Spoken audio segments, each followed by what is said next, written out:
Good afternoon, everyone. This is Monna, and I have another edition of Meet the Author, and I have Leslie Federici with me today. Hi, Leslie. How are you doing? Howdy, I'm doing swell. How are you? I'm doing good, and I'm very happy that you come on the show with me here. And Oh, it's a pleasure. It's a pleasure. Thank you. Thank you for inviting me. we're going to talk about you and your books and your publishing experience that you've had, whether good or bad, or ready to throw something out the window or whatever. Okay. First off, if you would just tell everybody a little bit about yourself. Well, I have an interesting background. By trade, I am a registered nerd. No, a registered nurse. Labor and delivery experience. And I started my online journey in 1998 with my first website devoted to childbirth education. It's still up, leslienotes.com. I've neglected it, but it's still there. And I can't believe it's been up there that long, but it has. I know I've got one like that myself. Yeah. So, so let's see. So I stopped. If you hear a bunch of noise, it's my dogs. Okay.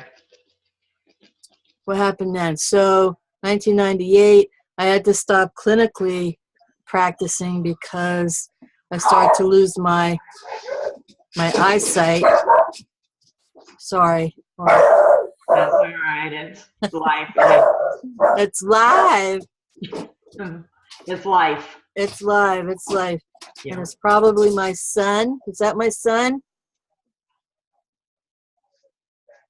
Anyway, so I started losing my eyesight, so things had to change. I had to reinvent myself, and I did that by learning a lot about hypnosis, and I became a Reiki master because I was thinking that these things would help with teaching women how to use these methods for pain control, for pain management. And so I started teaching childbirth education. I still do that, and I love it. And so in between there, I've been fuss-putting around with the internet, and I had a few websites. But I had also written a book back when my son was 5.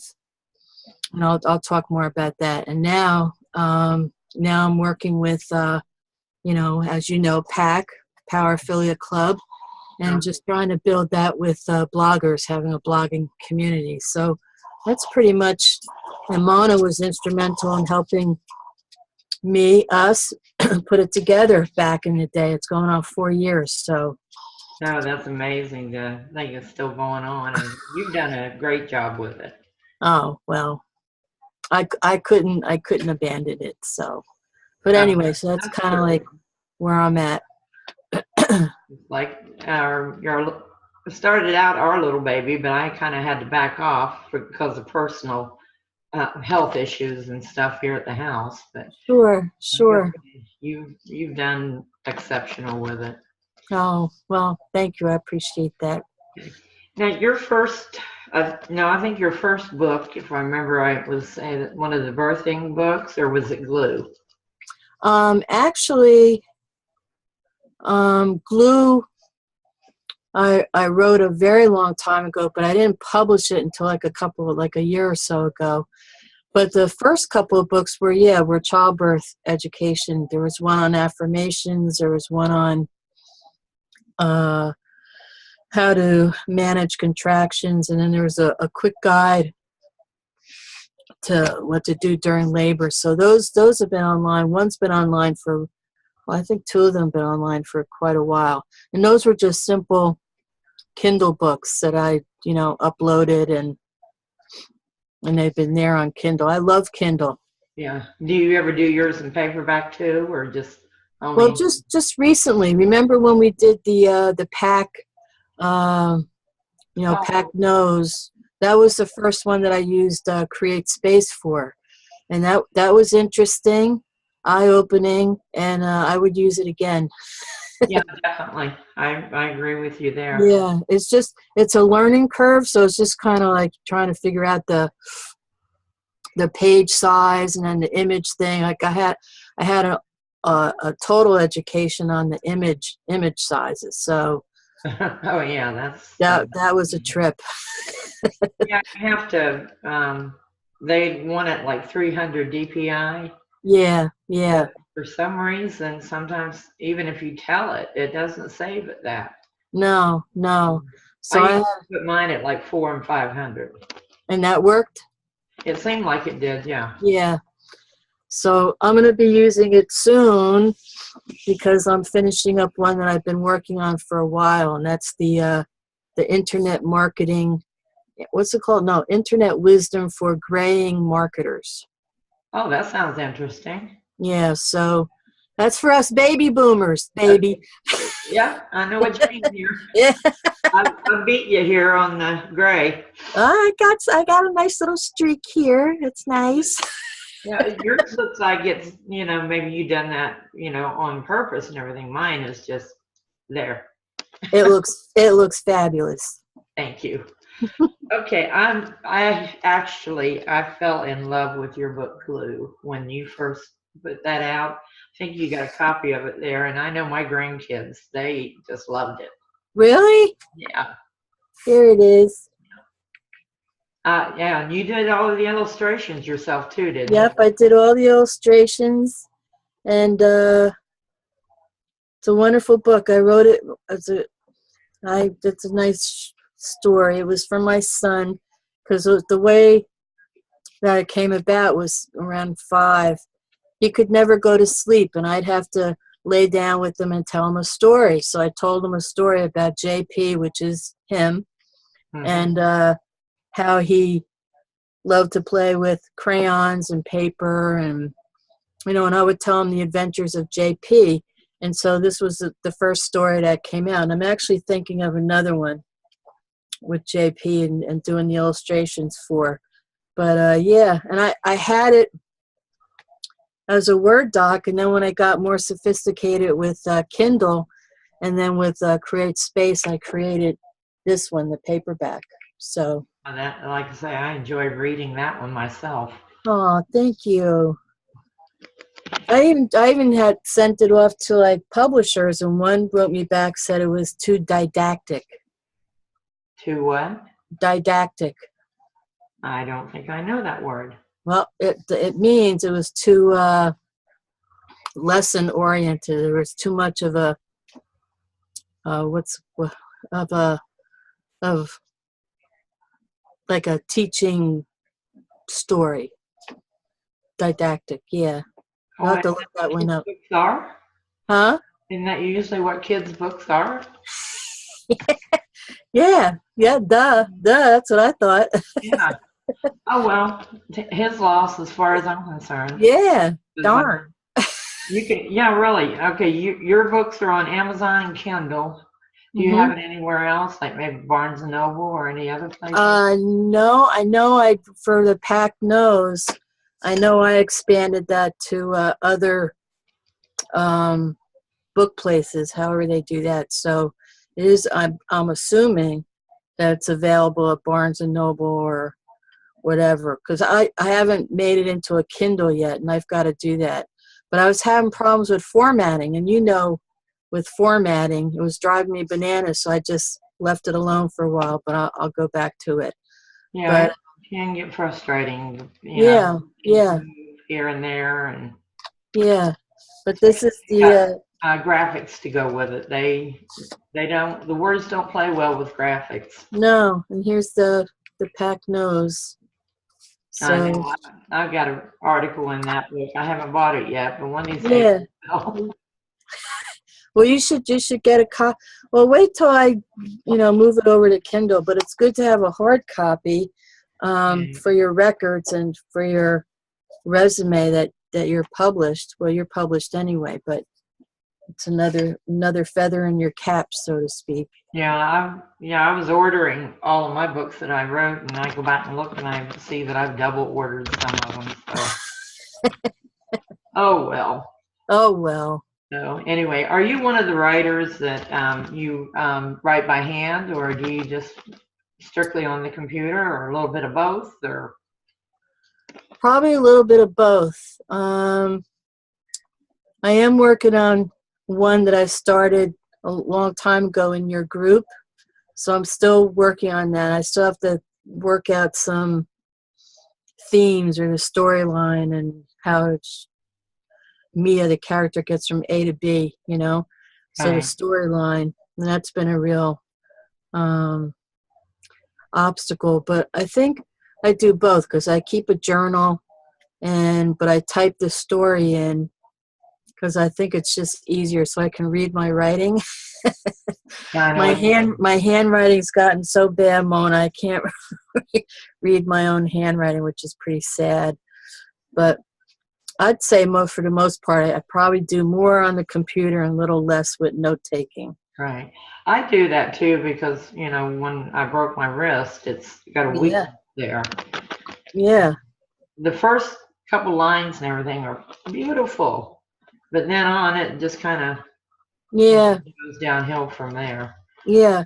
Um, I've found myself lately too, is I'll take my phone if I have notes and stuff.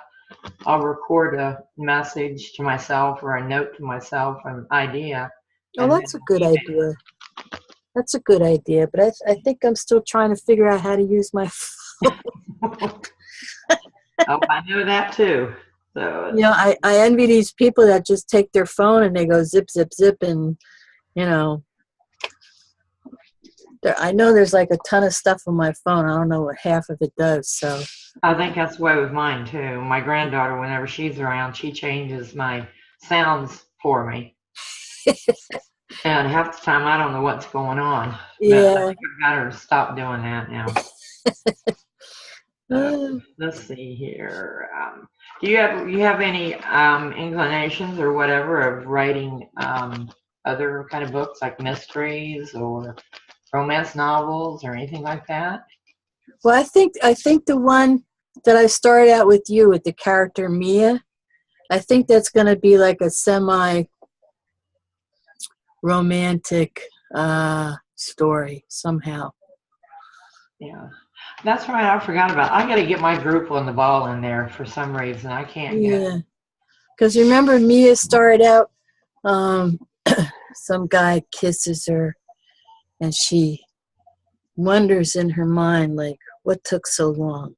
This Right, kiss, and then it goes into you know how you don't even know who's kissing her yet. So it just goes into her story. So somehow the story is going to kind of morph her through her life. And and I think some of it is uh, a biography in some areas, but then made up in other areas. right. So like she morphs through her life and how she meets up with this man who we don't know who's kissing her. Yeah. I think a lot of anything that you write, a lot of it has, or not a lot of it, but some of it has you in the writing, no matter what kind of writing it is, whether it's, You think romance, so? whatever, you're the writer. It's got to have some of you in it, no matter what. Yeah, I think so too. I think it's and I think your life story helps to initiate ideas, or maybe if things in your life weren't exactly the way that you would have liked it, you can kind of rewrite it and have Right. it, and then that would be the fiction piece. I So tried that with NaNoWriMo, and yeah, that's well, when I lost all of my work. oh, I think I really? wasn't meant to write that. I was probably telling too many family stories. But you lost it. That's all gone. For the most part, yeah, I was able Oh, to recover about 20,000 words, but I had over 50,000. oh, that's sad. They don't keep a record of it. No, no, they don't. Oh, No, it was but my fault. I didn't pay attention to what I was doing with a new program that I was working with, and it saved not in the normal way that we think Word saves or right, right. anything like that. Oh. and it was just, it's gone. So I just took it as, okay, I wasn't supposed to tell all those stories that I had in there. Oh. Anyways, Well, no one's around to read my stories. so, well, They're all yeah, dead. mine aren't yet. So I would, yeah, I definitely would probably cause some ruckus in the family if I did. But, Oh, you know, oh well. So we're coming up pretty much on, let's see, 20 minutes here, 25. already? Already it goes fast. Oh my goodness. Wow. Are you, I find that I am more leaning towards writing shorter stories and stuff like that because, people are not as, I mean, they're not going to sit down and read like War and Peace anymore. Do you figure that a lot of your stories that, in the future you're going to make shorter and I think you bring up a good point. I was actually thinking that, when I pick up on Mia's story, I think it's called 25 Bottles of Perfume. I think that's the latest title. that's interesting? That might change.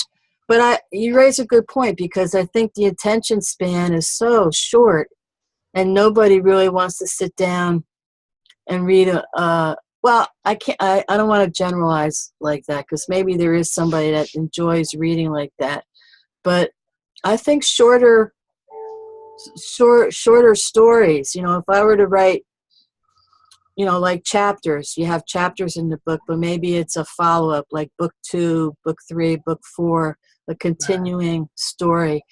I think I would like to do it that way. And then you read the first book and then you get like interested and then you get the second book and so on and so forth. So Hook them in there. yeah, like Game of Thrones, and I've been watching Outlander. I remember you telling me about Outlander, and boy, oh boy, that's quite a story. Yeah, it is. I started watching it at my daughter's house when she Yeah. got married and I was staying with the kids. But of course, Uh, the hurricane came yeah. and then the car accident and everything else happened. So I never did get back to finish watching it. So maybe one of these days I will. Oh, it's good. It's good. So like they do with the TV shows, they make these, you know, chapters that you got to keep watching to find out what happens. So that the clue is at the end of your chapter, you got to have some, you know, Cliffhanger. a cliffhanger, some tempting thing that makes them go into getting the other book. But Right. I think that's a good way for now these days. I mean, there are those people that like to read big novels, but I'm not one of them. Right. I like I short. have a friend of mine that she's doing writing books and she's like um, publishing one whole book. And then maybe a month or two later or whatever, she'll go in and she'll break it into chapters and make smaller books out of. And she's doing real well with them that way. So See, it that's makes a good idea a too. chance of what they're comfortable with. Yeah, yeah, yep.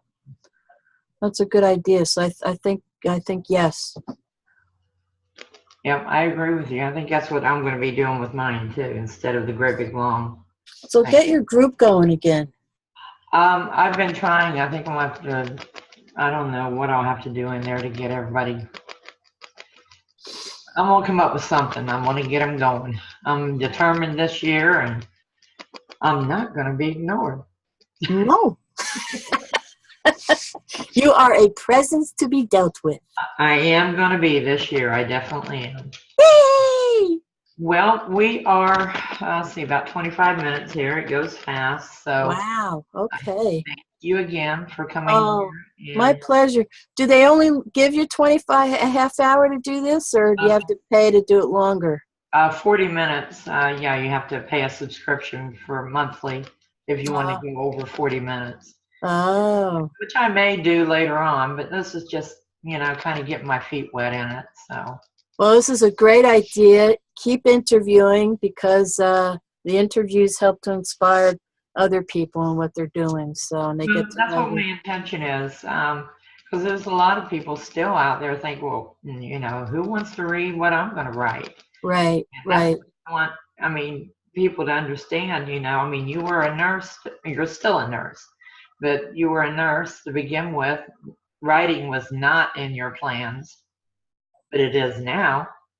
It And certainly is. yeah, I'm trying to get through to people that no matter how old or young you are, if you got a book in you, just sit down and start writing. Well, everybody's life has something to share, and the saying that the world needs you. I really believe that, because there's so many stories and ways to get inspired by just listening to what other people have to talk about. So Yeah. really, really important stuff you're doing. It's awesome. Okay. Well, I thank you, and everybody, remember you can get any one of Leslie's books on Amazon, and look under her author page, Leslie Federici. Mm-hmm. And if you have any problems, I'll also have this recording on my blog, along with my Facebook pages and stuff like that. So Okay. we'll get them over there one way or the other. So, All righty. Thanks, Mona. Thanks for the opportunity. It was a pleasure. Great talking to you. thank you, and I will talk to you again soon. Yes, ma'am. Bye. Au reservoir.